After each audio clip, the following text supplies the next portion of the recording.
살다 보면 많은 일을 경험합니다. 억울한 일, 부당한 대우, 비난하는 말들, 질병, 실직, 폐업, 파산, 불합격, 이별 등등 여러분이 충분히 끝났다고 여길 만한 순간을 맞이했다면, 아니 그런 순간이 앞으로 온다면 오늘의 묵상이 도움이 되셨으면 좋겠습니다. 이스라엘 민족은 이집트의 고센이라는 지역에서 노예살이로 고생을 겪었습니다. 그 고난이 얼마나 컸던지 날마다 하나님께 울부짖었습니다. 하나님은 모세를 지도자로 선택하셔서 이스라엘 백성들을 구출하기로 계획하셨고, 이집트 왕 바로의 고집과 방해에도 불구하고 마침내 이집트에서 탈출시켰습니다. 그리고 하나님이 직접 마련한 약속의 땅으로의 여정을 떠날 수 있었습니다. 그러나 얼마 후 바로 왕은 자신의 결정을 후회하고 곧 대규모의 병력을 이끌고 이스라엘 민족을 추격하기 시작했습니다. 한편 이스라엘 민족은 바닷가 근처에 임시 야영 중이었습니다. 마침내 이집트의 말발굽 소리가 들리고 전차와 병사들이 시야에 들어오기 시작했습니다. 홍해 바다가 가로막은 꼼짝달싹도 할 수 없는 이 위기 속에서 죽음의 공포가 이스라엘 민족의 목을 조여오고 있었습니다. 이 상황을 상상하시면서 이제 여러분이 이스라엘 민족이 되어 보십시오.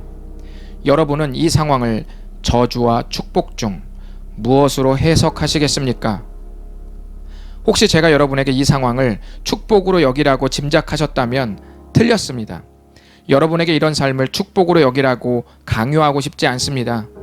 다만 결론으로 여기지만 않기를 부탁드립니다. 이스라엘 백성들의 실수는 그 순간을 결과로 착각한 것이었습니다. 모세를 향한 이스라엘 백성들의 원망에는 이미 그곳이 자신들의 매장지가 되어 있었습니다. 그들의 머릿속에는 죽는 것이 기정사실화되어 있었습니다. 성경을 계속 읽어보면 아시겠지만 이스라엘 백성들이 매장지로 여긴 그 바닷가는 오히려 구원의 대서사시의 배경이 되었습니다. 어떤 상황을 해석하는 것은 우리의 감정과 우리의 결정에 지대한 영향을 미칩니다. 우리의 삶은 그렇게 간단하지 않습니다. 고난과 축복이라고 여길 만한 일들은 순차적으로도 올 수 있지만 때로는 뒤죽박죽으로 몰려옵니다. 그때 우리는 너무 성급하게 판단해서는 안 됩니다. 여러분의 해석은 여러분이 생각하는 것보다 여러분을 더 크게, 더 깊이 삼킬 것입니다. 망하지 않았는데 망했다고 해석하면 실제로 존재할 수도 있는 가능성이 보이지 않게 됩니다. 반대로 막다른 곳을 기회로 해석하면 악착같이 사지로 달려드는 불나방의 삶이 되어버릴 수도 있습니다. 하나님은 모세를 통해 이렇게 말씀하셨습니다. 여호와께서 너희를 위하여 싸우시리니 너희는 가만히 있을지니라. 그들은 상황에 대해서는 활발하게 부르짖었지만 그것을 해석하는 데에는 고요했습니다. 가만히 있으라는 말은 이미 해석해버린 상황에 대한 불만과 원망의 소리들을 잠재우라는 것입니다. 그렇게 가만히 있을 때 비로소 하나님의 해석이 우리 안으로 들어옵니다. 요란했던 한숨소리와 거친 불만은 사라지고 어느새 하나님께서 어떻게 내 삶으로 들어와 싸우시는지 보게 합니다.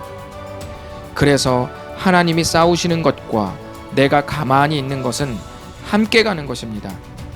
출애굽기 14장 31절은 사람들이 그곳에서 죽음을 본 것이 아니라 하나님이 일하시는 큰 손을 보았다고 했습니다. 이제부터 망했다고, 끝났다고, 기회가 없다고 단정하지 마십시오. 당신의 홍해 바다는 고난의 현장이기도 하지만 기적의 현장이기도 합니다. 오늘부터 해석을 하나님의 몫으로 맡겨보는 것은 어떨까요?